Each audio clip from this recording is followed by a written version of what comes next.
minutes. The light back there, when it goes green, you have 1 minute. Orange, 30 seconds. Red. See, this is what I have to tell the newbies, right? I haven't done this before, so now I know the lights. Thank you, Dennis, for that kind introduction.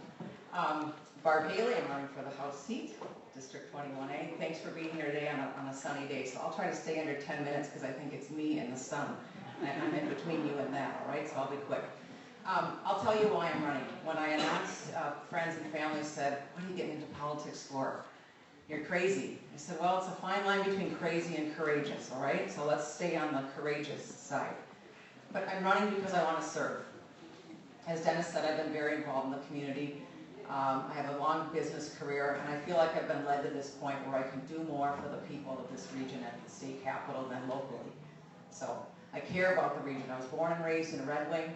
I moved my kids here because I wanted them to have the same growing up that I did. We have a unique way of life. Our farms, our small towns, our schools, our businesses. I want to be the voice for that at the Capitol. I've been outdoor knocking, and it was really important to me, coming into this as a non-politician, to talk to all of you and to figure out what's on your mind. Because this is about you, it's not about me.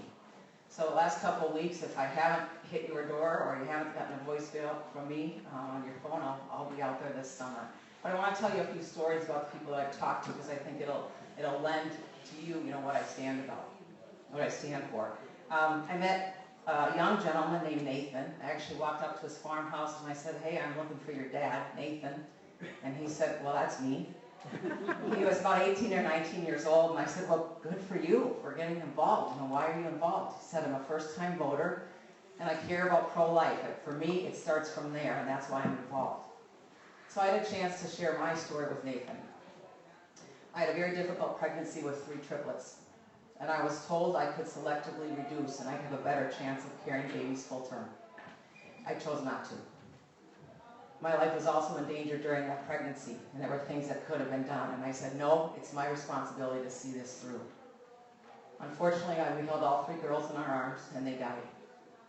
But pro-life is not a theoretical thing for me. It's not a discussion about tissues. It's real. I stand for it, and I can say that because I've lived it.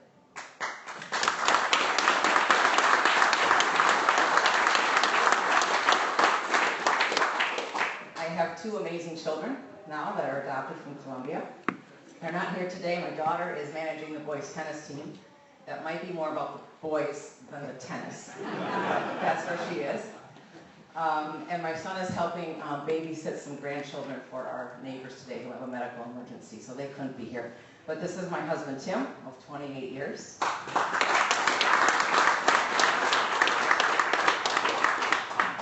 Tim's also a businessman, so he's the guy who gets up in the morning and says, "Barb, how many calls you making today?" He's a really good campaign manager, so he's keeping me on track. Let me tell you about some other people I met. I met Ed in Lake City. He's got his own plumbing business, and he talked to me about the taxes that are killing his business, and also how hard it is for him to hire workers. We need to do more to help our small businesses. I support the business property tax relief that's currently in the legislature. We've got to get that enacted. And we have to do more to reduce the individual business tax on these small businesses. Our businesses are the life of our towns. We need to make it easier for them to create jobs, to grow, and to be that economic base. When you talk about trades, and as I said, Ed said he's having a really hard time hiring. As Dennis said, I'm really an advocate in this whole issue of workforce and technical education. And it's not because I don't think 4-year education is right or good, but we need to get back to it's a both and. We've lost the discussion in our schools and for our kids about trades and about the value of technical education. And I think that needs to be talked about with as much excitement and rigor as college does. And it's good for the kids if we do that, but it's also smart business for us. In the next decade, 25 million jobs will be in skilled labor. We're not going to have people to fill it. And it's critical for our community as well. When you look at Destination Medical Center, and they're talking about 45 million jobs. Where are those people going to come from? So we need to do more to make sure that our kids come out of school prepared and talk to our kids about the opportunities in the skilled trades.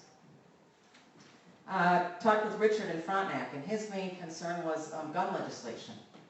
He was very upset about law-abiding citizens having further restrictions. And I said to him, I agree with you.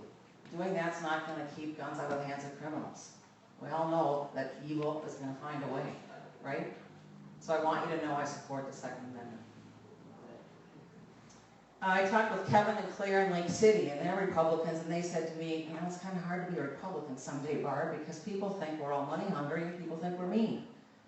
And I said, you don't look money hungry, you don't look mean to me.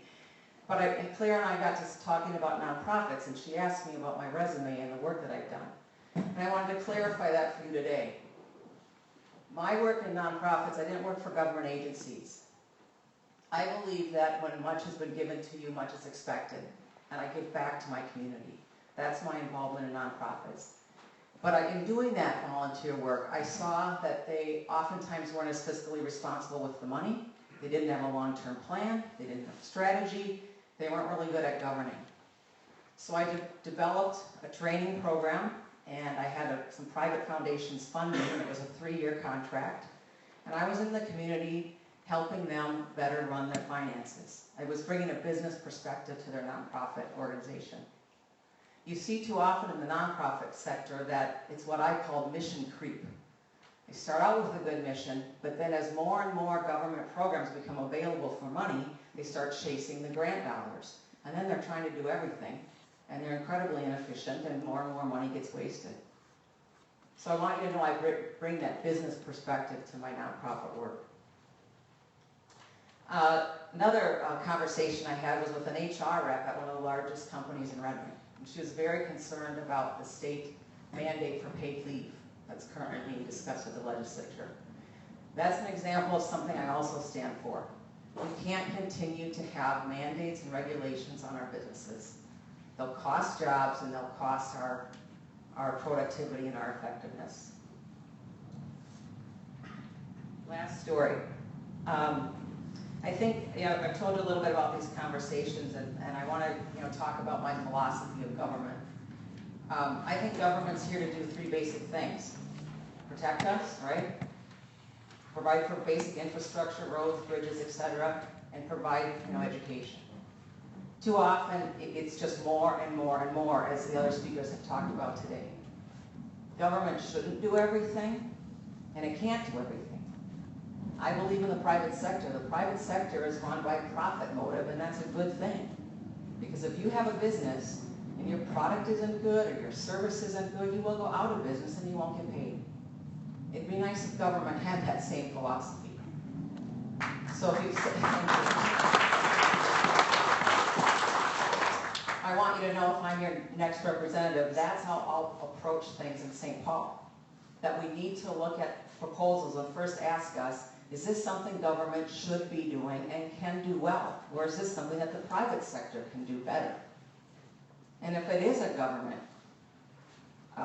program or something the government should be involved with, then we need to give it the same critical eye that you all give your budgets, your farms, and your businesses.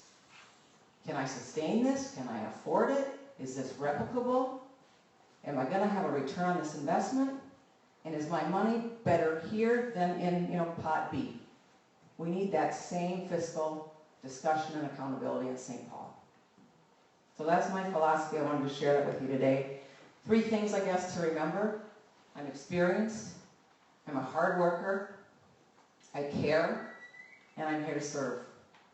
And I really appreciate your endorsement today. And I think I'm under the light.